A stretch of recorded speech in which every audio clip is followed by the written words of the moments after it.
This program provides education, not advice. Sponsors pay a fee for endorsements and interviews. See the truthayf.com disclosure page for details.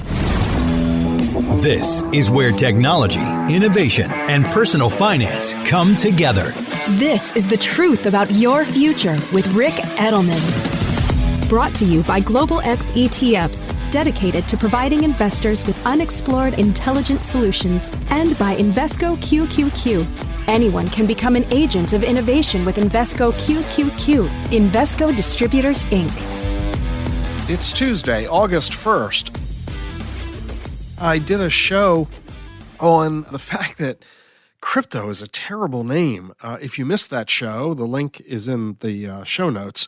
Anyway, just acknowledge that crypto is a terrible name and cryptocurrency is a misleading name, and I lamented that fact and asked for your suggestions, and boy, I got a lot of them. Thomas, he wrote, Rick, we ought to call this e-money. Well, that's not a terrible idea, Thomas. I kind of get it. E for electronic, the world of commerce online is often prefaced with that E. The problem, though, with e-money is that crypto isn't always about money, and that's kind of the trap that crypto is currently in. People associate it always with the conversation of money. That's simply not accurate. Wayne also uses the E. He suggests e-salarium, which is really interesting. Salarium comes from the Latin of salt. In fact, our word salary comes from this. So I kind of like that idea, but again, it's got a money connection. He also suggests cyber salario as a playoff on salarium. The problem, it still connects us with cyber and crypto, which is what I'm trying to get away from. He also suggests ether funds. The problem with that, of course, is that it's a direct link to Ethereum, and that's way too narrow a conversation. But good ideas all around, Wayne. Thanks for the suggestions. And these two guys weren't the only ones to offer an e-link. Steve suggested e-bucks, which has the same problem as e-money, even worse because bucks is such a colloquial phrase. He also suggested BC bucks for blockchain, I presume, which I don't really think works any better than e-bucks. But he also has a couple of really interesting ideas. Chain coins, cloud coins. I really like cloud coins. Although coins is another reference to money, let's face it, we are all associating these blockchains with coins, and it is all in the cloud, isn't it, in one way or another? So cloud coins has nice alliteration. I think that's pretty cool, Steve. I like that idea. Michael suggested Stellar currency. Problem is, we're trying to get away from the notion of currency, and Stellar, a lot of people don't realize, not only is Stellar an existing digital asset, but more fundamentally, Stellar was actually money. Back in the 1800s, the U.S. government issued a coin called Stellar. It was a $4 coin minted over a period of around 40 years or so.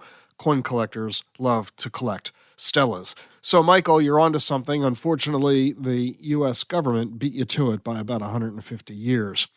And then Bobby made one comment that is near and dear to my heart. He said, Rick, you've already named all of this appropriately, blockchain and digital assets. That is, of course, the name of our certificate program, the Certificate in Blockchain and Digital Assets. Unfortunately, Bobby, as much as I coined that phrase, it's clunky and I'm afraid isn't terribly catchy at all. So we're still at, ground zero here. We're still starting from scratch. If you've got any thoughts, give me your name suggestions for how we can improve on crypto and cryptocurrency.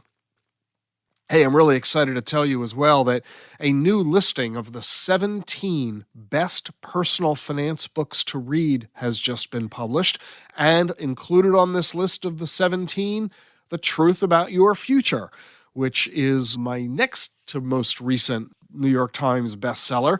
And here's what the reviewer has to say. Edelman's book made the list, but don't expect it to be like the other 16.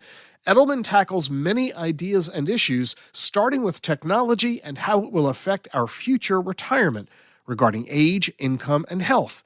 Did you know that it's estimated that by 2025, 40% of the Fortune 500 will no longer be around? It's true that technology evolves in almost the blink of an eye. Don't get left behind. Pick up a copy of The Truth About Your Future to keep ahead of the times. I'm excited that my book has made it to yet another Best Books list. I hope you'll grab your copy of The Truth About Your Future. I'm Rick Edelman. See you tomorrow. The Truth About Your Future is sponsored by Global X ETFs. Automation and artificial intelligence are introducing new possibilities and upending the status quo before our very eyes. These exponential technologies are rapidly evolving, and the list of innovators leading the charge extends well past the big tech firms that dominate headlines. At Global X ETFs, we specialize in investments that look beyond household names, providing exposure to a range of companies at the leading edge of these disruptions and more. Visit globalxetfs.com to learn how or contact your financial advisor. The Truth About Your Future with Rick Edelman is sponsored by Charles Schwab. Schwab's passion for serving clients is more than standard practice. It's part of who they are. With transparent pricing, 24/7 live support, and a satisfaction guarantee, the people at Schwab go the extra mile to help you on your investing journey. They're not just financial people, they're people too. Learn more at schwab.com/whyschwab. That's schwab.com/whyschwab. Demystifying digital assets, putting crypto in context, and getting you ready for what's next. This is The Truth About Your Future with Rick Edelman.